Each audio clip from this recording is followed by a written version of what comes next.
Shalom. Selamat pagi sahabat Petra yang dikasihi Tuhan.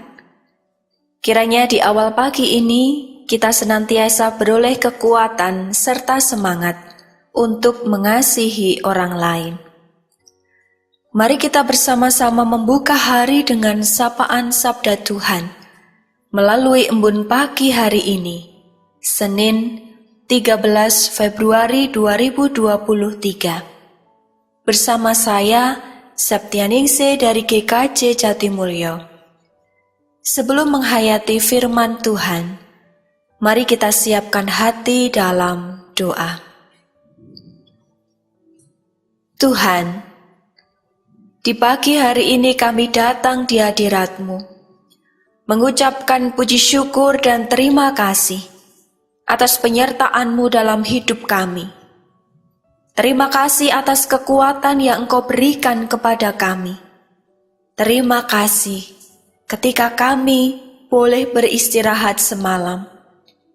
Tuhan, sebelum kami akan memulai aktivitas hari ini, kami akan bersama-sama mendasarinya dengan sabda-Mu.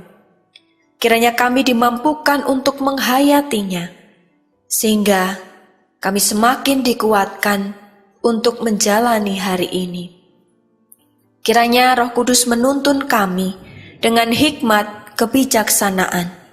Dalam nama Tuhan Yesus Kristus, kami berdoa dan mengucap syukur. Amin. Sahabat Petra yang dikasihi Tuhan, tema renungan hari ini adalah perdebatan tentang pergaulan. Berdasar dari Nats Injil Markus pasal 2 ayat 17. Injil Markus pasal 2 ayat 17 yang demikian. Yesus mendengarnya dan berkata kepada mereka, "Bukan orang sehat yang memerlukan tabib, tetapi orang sakit. Aku datang bukan untuk memanggil orang benar, melainkan orang berdosa." Demikianlah firman Tuhan. Yang berbahagia ialah setiap orang yang mendengarkan firman Tuhan dan yang memeliharanya. Haleluya. Sahabat Petra yang dikasihi Tuhan, pergaulan merupakan realita yang kita hadapi dalam hidup ini. Dan pergaulan menjadi suatu hal yang tak terlepas dalam kehidupan kita. Karena pergaulan terkait dengan relasi antar individu. Dengan pergaulan, setiap orang bisa menjalin komunikasi, saling bertukar pikiran, saling berbagi cerita, dan sebagainya. Namun yang mesti menjadi pengingat adalah jangan sampai seseorang bergaul dengan hal-hal yang tidak baik, sehingga akan menularkan hal yang tidak baik pula. Sebaliknya, ada anjuran untuk menjalin persahabatan dengan hal-hal yang baik atau komunitas yang baik, supaya energi positif itu bisa terpancar. Tetapi ada perdebatan pemahaman terkait dengan ungkapan pemungut cukai dan orang berdosa. Seperti sudah kita lihat, pemungut cukai secara universal itu tidak disukai, bahkan dibenci. Setidaknya oleh penduduk Yahudi lokal yang berada di Galilea. Ada beberapa alasan. Yang pertama, karena pajak yang ditarik itu masuk ke dalam pundi-pundi Herodes Antipas. Yang kedua, karena pekerjaan mereka membuat mereka berhubungan dengan orang bukan Yahudi. Dan yang ketiga, karena mereka bisa menagih pajak sebanyak mungkin.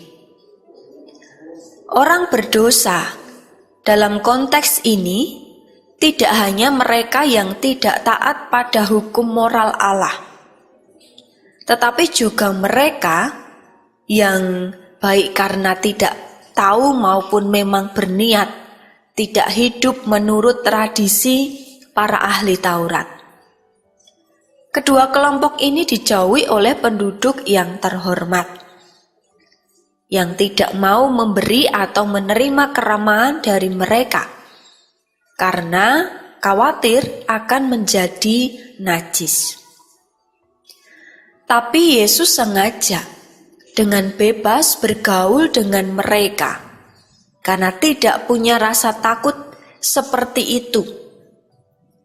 Dia memanggil Lewi, atau nama lainnya Matius, pemungut cukai, untuk ikut dia dan kemudian menerima undangannya untuk makan di rumahnya bersama banyak pemungut cukai dan orang berdosa lainnya.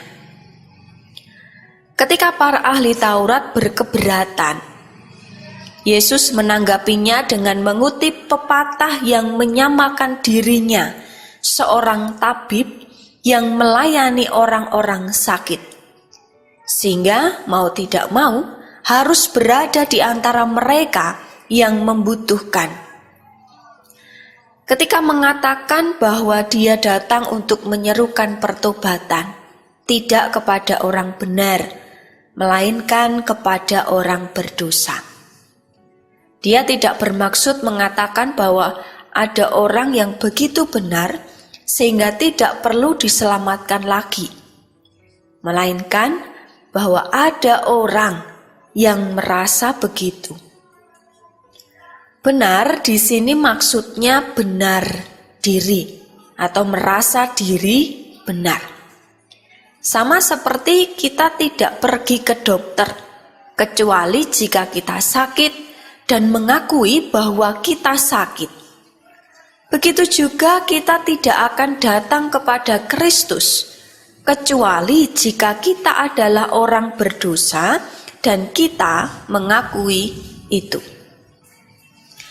Cara efektif untuk tidak masuk dalam kerajaan Allah adalah dengan adanya rasa sombong dan merasa diri mampu.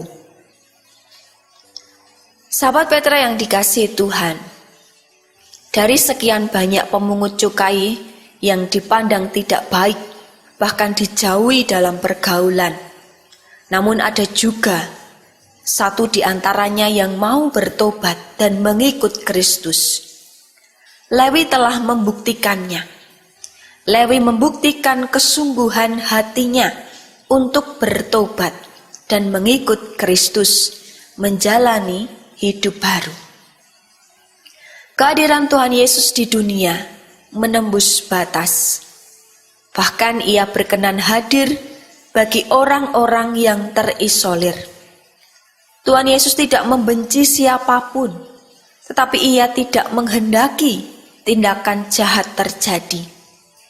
Maka ketika Yesus hadir bersama dengan para pemungut cukai dan makan bersama, sesungguhnya Yesus tidak membatasi perjumpaannya dengan person-person tertentu, melainkan kehadiran Yesus adalah menyatakan sapaan kasih supaya orang-orang yang melakukan tindakan jahat mau meninggalkan perbuatannya, hidup baru, bertobat. Seperti pernyataan yang disampaikan oleh Yesus, bukan orang sehat yang memerlukan tabib, tetapi orang sakit. Aku datang bukan untuk memanggil orang benar, melainkan orang berdosa. Memang kita mesti berhati-hati dalam bergaul. Namun jangan sampai kita menyamaratakan kondisi orang lain.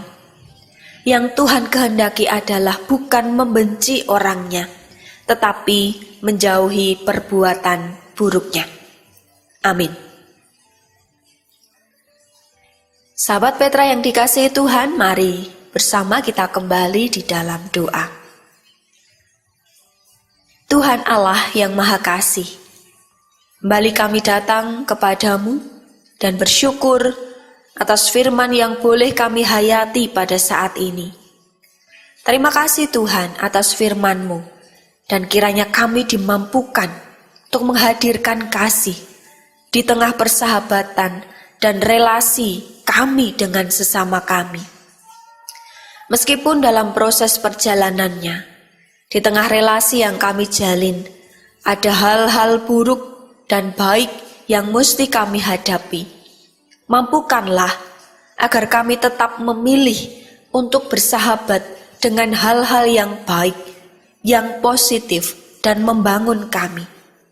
Terima kasih Tuhan, kami serahkan segenap hidup kami dalam tangan-Mu yang penuh kuasa. Dan sebentar kami akan memulai aktivitas, karya, tanggung jawab kami di hari ini. Mohon berkat dan tuntunan-Mu. Dalam nama Tuhan Yesus Kristus, Juru Selamat, kami berdoa dan mengucap syukur. Amin. Demikian sahabat Petra yang dikasihi Tuhan, embun pagi hari ini, Senin, 13 Februari 2023. Kiranya sabda Tuhan memberikan hikmat, kekuatan, dan penghiburan bagi kita untuk melewati sepanjang hari ini. Saya Septianingsih dari GKJ Jatimulyo, mohon diri dan mohon maaf bila ada kata yang kurang berkenan. Sahabat Petra, selamat mengasihi orang lain hari ini. Tuhan Yesus memberkati.